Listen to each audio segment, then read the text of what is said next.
the Minister of Transport, obviously on the issue of the RFIs for passenger rail. She's joined in the panel. I would start with the CEO, whom you well know, of PRASA, Group CEO, Mr. Hisham Emiran. And on the minister's left, it is the DDG of a rail branch in the Department of Transport, Mr. Ngako Makaipe. And then on the far left of the minister, it is Zweli Mkhize, who is the acting head of the PSP unit in the DPSA. So he's also joining us.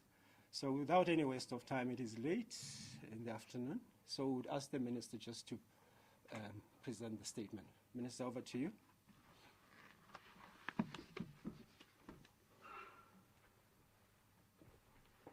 Thank you very much, Mr. Msibi, and allow me to acknowledge Mr. Emiran, Mr. Makayipa, Mr. Mkhize, and of course all of you ladies and gentlemen. Good afternoon. Thank you very much for joining us. And before I start with today's announcement, as I'm Minister of Transport, I thought it important just to share with you that on this panel, we have Mr. Mkhize, who completed the 94.7 cycle challenge in 3 hours, and Mr. Emiran, who completed it in 4 hours. And we have Mr. Makayipa and Mr. Msibe, who say that they couldn't ride because the minister was on their neck. So I just thought we should congratulate those who did ride and finished successfully. Colleagues, today we announce another important milestone in our collective journey to make rail the cornerstone of our national transport and logistics system. We are releasing requests for information for potential private partners who are interested in investing in our passenger rail system.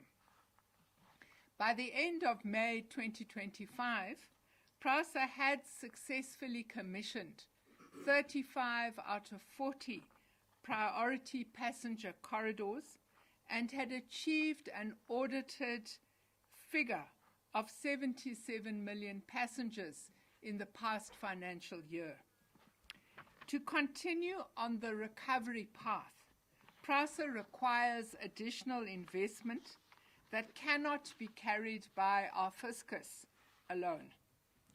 Participation in the request for information process will assist the organization to gather information, innovative ideas, and solutions, which will guide future requests for proposals for private sector investment in the passenger rail sector.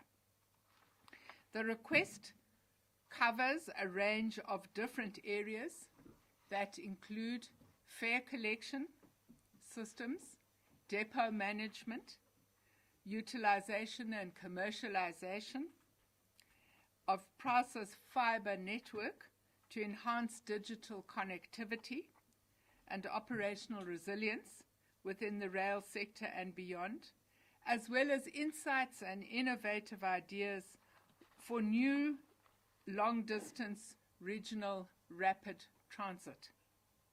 Today,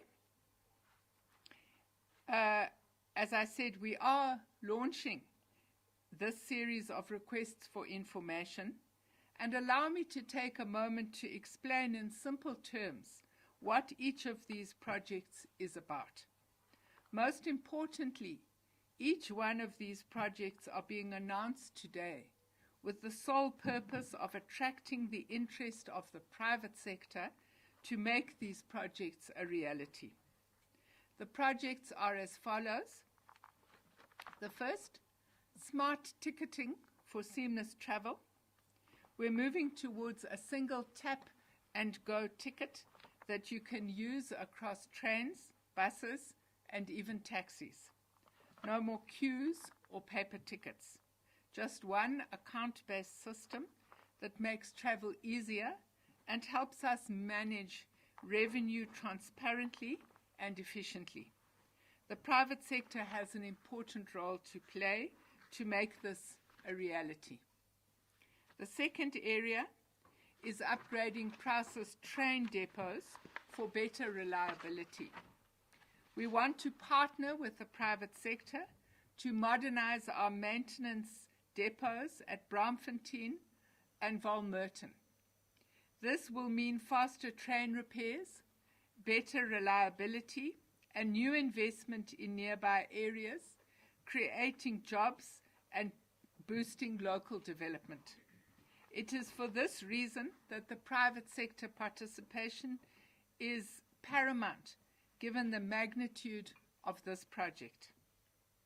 The third area is to turn Prous's fiber optic network into an asset. Along our railway lines, Prous is rolling out thousands of kilometers of fiber optic cable as part of its new signaling system. We're opening the door for this to private sector partners to help us turn that network into a source of income by offering broadband and digital services while strengthening safety and real-time communication across the rail system. The fourth area is introducing regional rapid trains. We are planning a new generation of regional trains, faster, safer, and more frequent, connecting cities like Tshwane, Johannesburg, Polokwane, Musina, Mbombela, and eThekwini, using our existing network of up to 120 kilometers per hour, building new 160 to 200 kilometers per hour regional lines, and testing the water for a new 300 kilometer per hour high-speed railway between Johannesburg and eThekwini. These lines will shorten travel times, reduce travel costs, take the pressure off our roads, and stimulate new development in towns along the routes. These regional projects are not possible without private sector partners. Leasing Prous's new blue trains, building trains for the African continent, and repurposing the old yellow trains is the fifth area of investment. Prous's new blue trains built at the Gibela factory in Nigel are world-class. We also have older yellow trains that can be repurposed for new uses. Through this RFI, we're inviting skilled private operators to lease and manage our new and old fleet under clear performance standards, keeping them safe, reliable, and on time. At the same time, we're partnering with manufacturers to position South Africa as Africa's leading train builder, creating jobs, boosting local manufacturing, and turning our country into a regional export hub in line with the African Union Resolution 2015. These RFIs are not tenders. They are an invitation for the market to help us design the future of passenger rail. Together, we can build confidence in public transport, open up investment opportunities, and connect South Africans to the growth we need. The rail and port freight RFI process is part of our broader freight logistics roadmap, which seeks to restore efficiency, reliability, and competitiveness in the movement of goods across our country. It also reflects government's commitment to implementing the National Rail Policy 2022 and the National Ports Policy, as well as the Private Sector Participation Framework of 2023, all of which recognize the critical role of partnerships with the private sector in revitalizing our transport infrastructure. Both policies enshrine public ownership of our rail and port network while promoting private sector investment to enhance efficiency and effectiveness.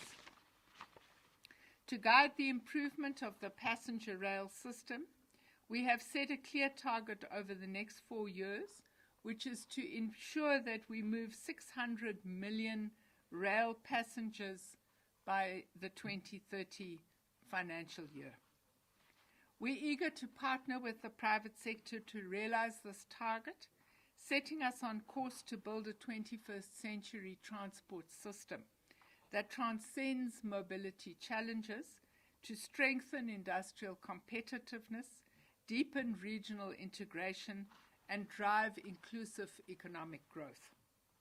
The RFI process is a critical step in this private sector participation journey and reflects government's acknowledgement of the importance of considering rail passenger and freight logistics landscape from the perspective of all interested and affected parties. We have concluded, as you know, a memorandum of agreement with the Development Bank of South Africa and National Treasury, appointing DBSA as the implementing agent on behalf of the Department of Transport for the PSP unit. The PSP unit is in the process of being capacitated and will be ready to commence with the conceptualization of bid windows and the development of requests for proposals.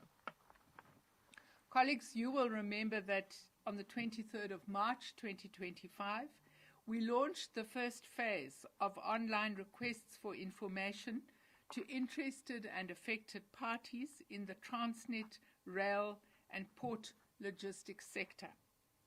The first RFI process closed out on the 30th of May, and we received a total of 162 formal responses, with 52 of the respondents being from 12 countries outside of South Africa. Following on from this process, Transnet will issue the first request for proposal before the end of 2025 and 3 more requests for proposals in the first half of 2026. Both the RFI analysis report and the passenger rail RFIs will be made available on the Department of Transport and the DBSA websites or directly at www.psp/rfi.co.za. Now, for those who are interested in the passenger rail RFI, you must complete your input on the online portal from the 26th of October, which is today, until the 15th of December. Interested and affected parties will be prompted to register their details before accessing the RFI analysis report on freight transport. Inputs and comments for the freight analysis results, which, as I've explained, are also on the website, can be provided within 30 days. The passenger rail RFI will remain open for a period of 8 weeks. Thank you very much.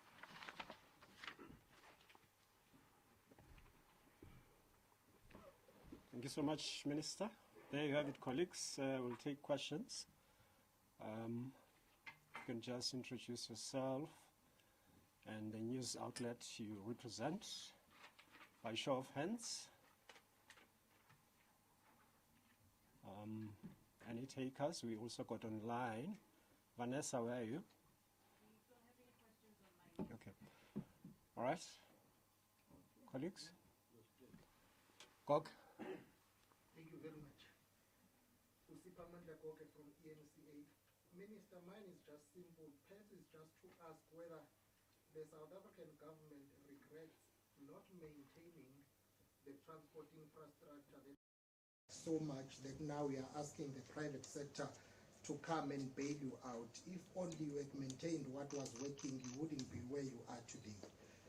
Do you regret not taking care of this infrastructure, and now you have to go out and ask the private sector to assist you, bearing in mind that the role of the private sector is just to make profit? What's in it for them? That's number one. But also number two, this is just a request for information for now. it's not privatization, but you are aware that your critics and opposition parties are skeptical of this. They are saying it's the start of the privatization process. How would you respond to them? Thank you. Okay. Second question. Any hands? I can take that.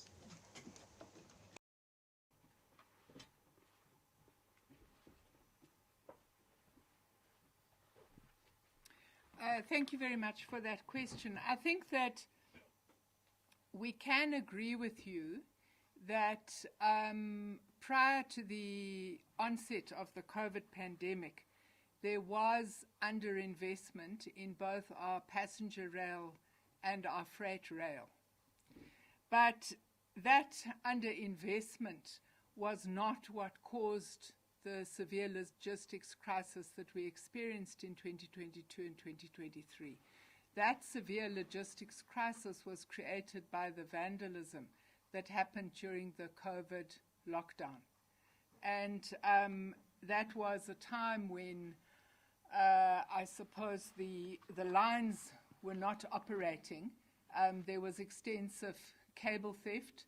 There was also encroachment onto the rail reserve.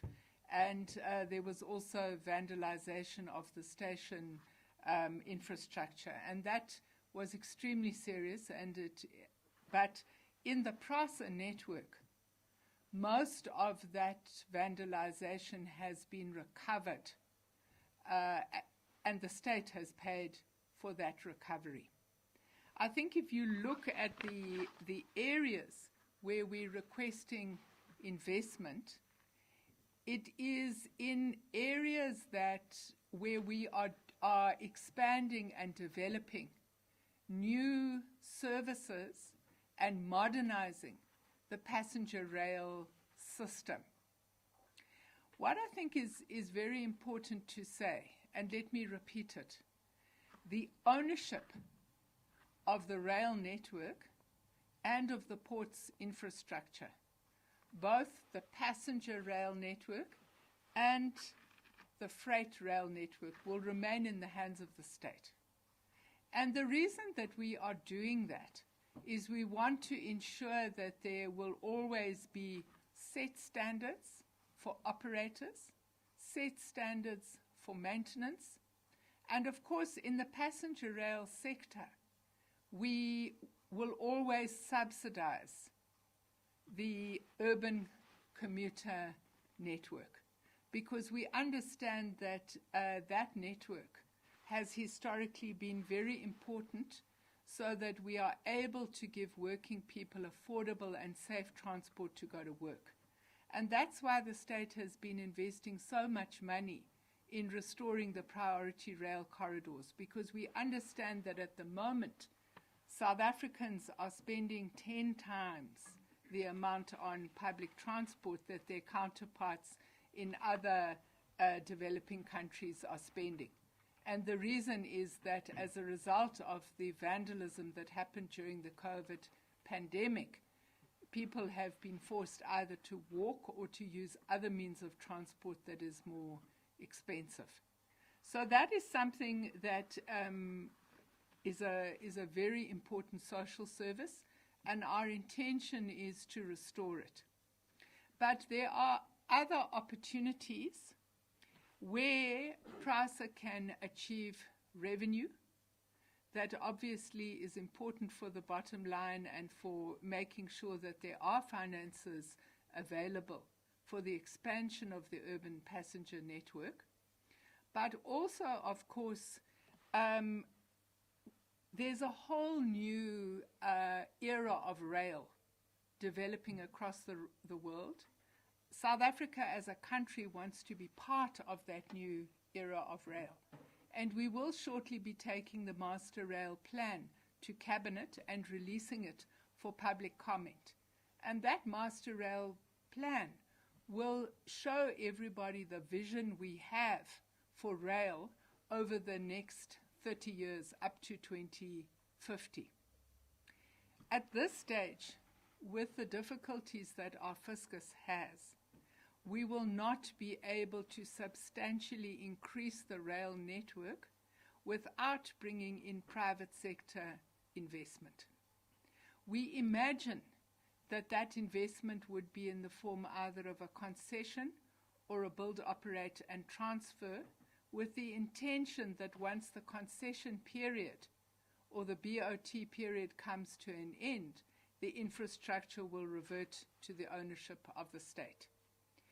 This kind of approach has been very successfully used by SANRAL, our national road agency, and I'm sure we all agree that without private sector investment, the N3, the N4, the N2 would not be the standard of road network that they are today.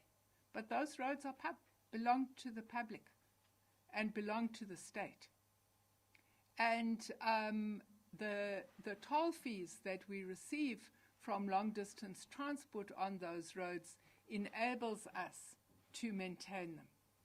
So I think that it is that kind of model that we want to use for rail expansion, because we understand that at this point in time, National Treasury is not in a position to finance a new rapid rail system from Johannesburg to Durban, for example, or a new rapid rail system from Johannesburg to Messina. But that doesn't mean that the volume of traffic that needs to travel would not require such infrastructure. And the question that we have to confront is, given the existing reality, how do we finance it? But it is not our intention to privatize. It is our intention to make sure that those assets will revert to the ownership of the state. Thank you very much.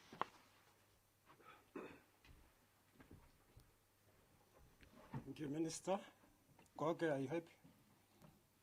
I knew you were coming back. Okay, you can go ahead. We should be doing a one-on-one. Oh, yes, I think so. We are going to do one. Colleagues were going to take over from me, but it's fine.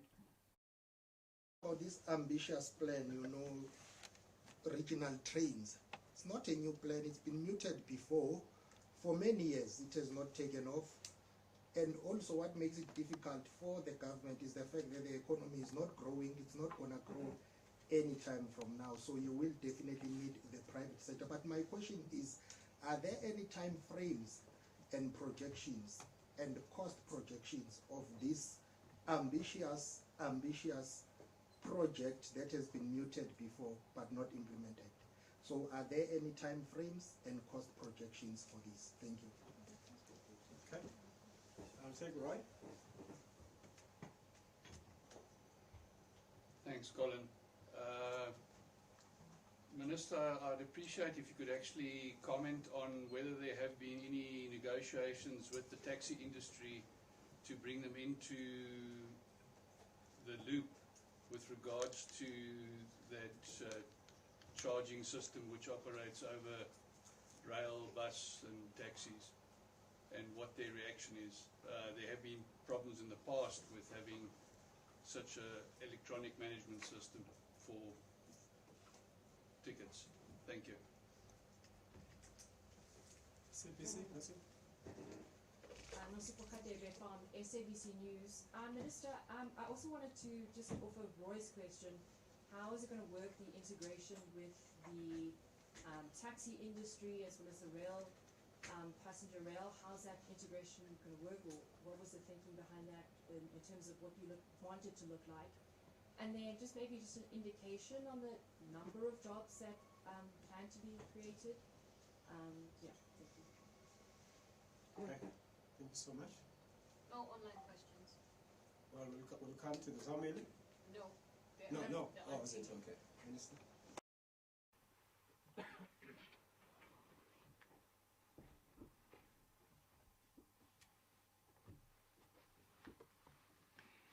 So, with regard to the issue of timeframes, this process, the RFI process, is an 8-week process. What we have learned from the RFI process of Transnet is that there is a lot of appetite, and it takes longer to process the submissions than we had already anticipated. So I would imagine that once we receive the submissions, given the fact that DBSA is enhancing their capacity, we could look at a 4 to 6 month period for processing. Once we have the processed results, PRASA would then be in a position to issue calls for requests for proposals, which is obviously the start of the formal tendering process. I think when you are talking about rail lines, just so that you have a sense, the only rail line that I've ever been directly involved with was the Gautrain. So from the time of the RFI process until financial close, it took 3 years. And from the process of financial close to build, it was 7 years. So I think that what we have to understand is that building new railway lines is not a tomorrow morning project. But I think what is important is that we are now formally on the journey towards assessing the feasibility of doing this and actually putting out the formal requests for proposals. So I think it's very important that we understand that, as I say, building new railway lines is not an immediate issue. But if you don't start, you will never finish. So with regard to bringing the taxi industry into the loop, the taxi industry themselves are in the process of developing an electronic payment system, because there is great concern within the industry itself that operators don't necessarily have control over the cash that would be coming into their vehicles. Obviously, you also have electronic payment systems that are being developed by Gautrain and by the Gauteng provincial government. This process is asking for information.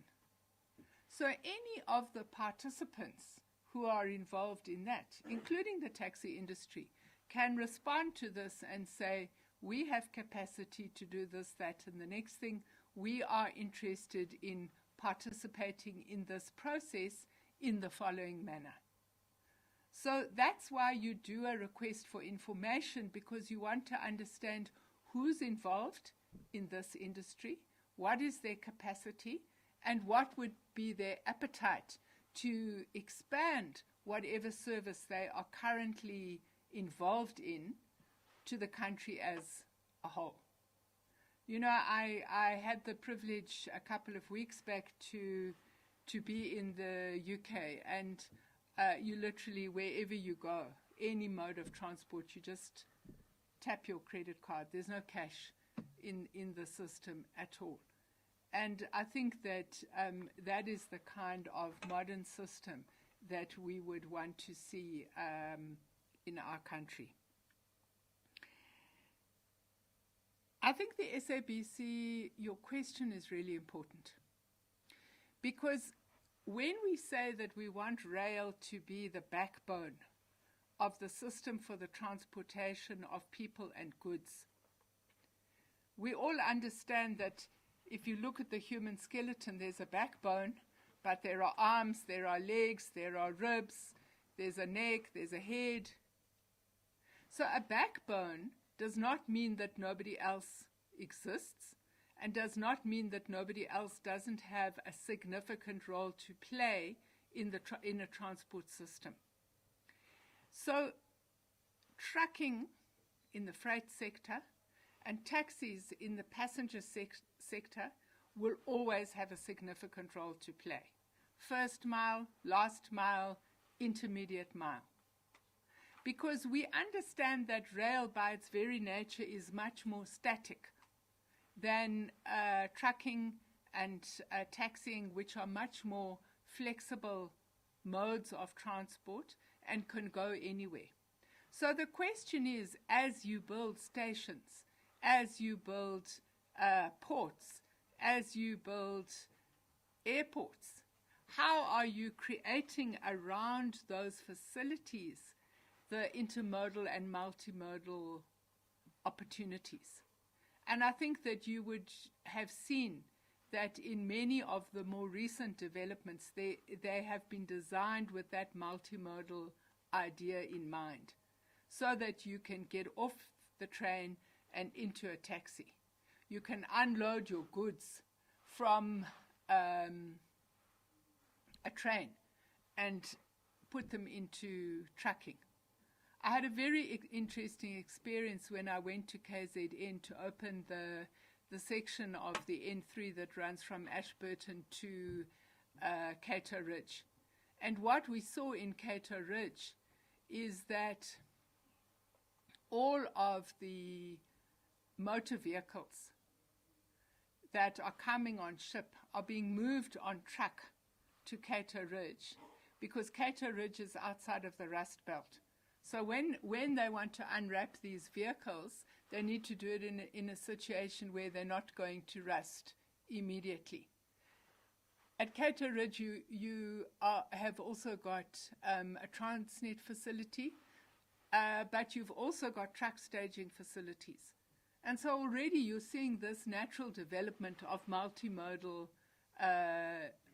transport infrastructure developing. A brand new highway, truck staging, new warehousing, and intermodal developments.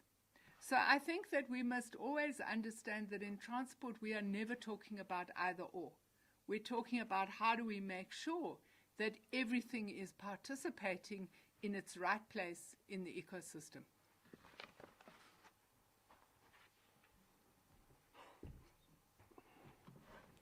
Thank you, Minister. Suppose that brings us closer to the end.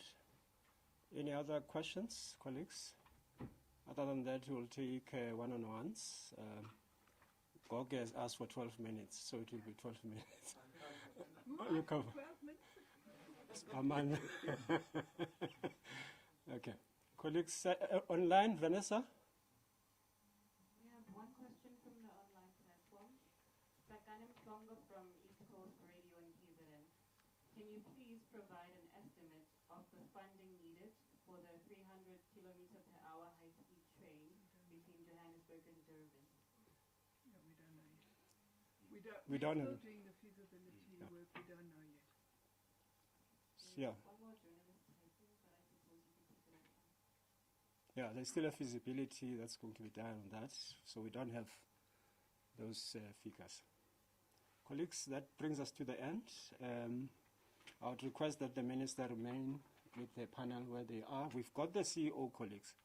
I think it is also important to speak to this. So just what it means to BRASA, it may be important to engage with the CEO here. But also the head of the unit who is here, it may just be necessary to speak to Ukabazela. Colleagues, thank you so much. If for cameras, just remain where you are. It's not many people, so I think we could just set up somewhere where the Minister will then be taken and the CEO, whoever you choose.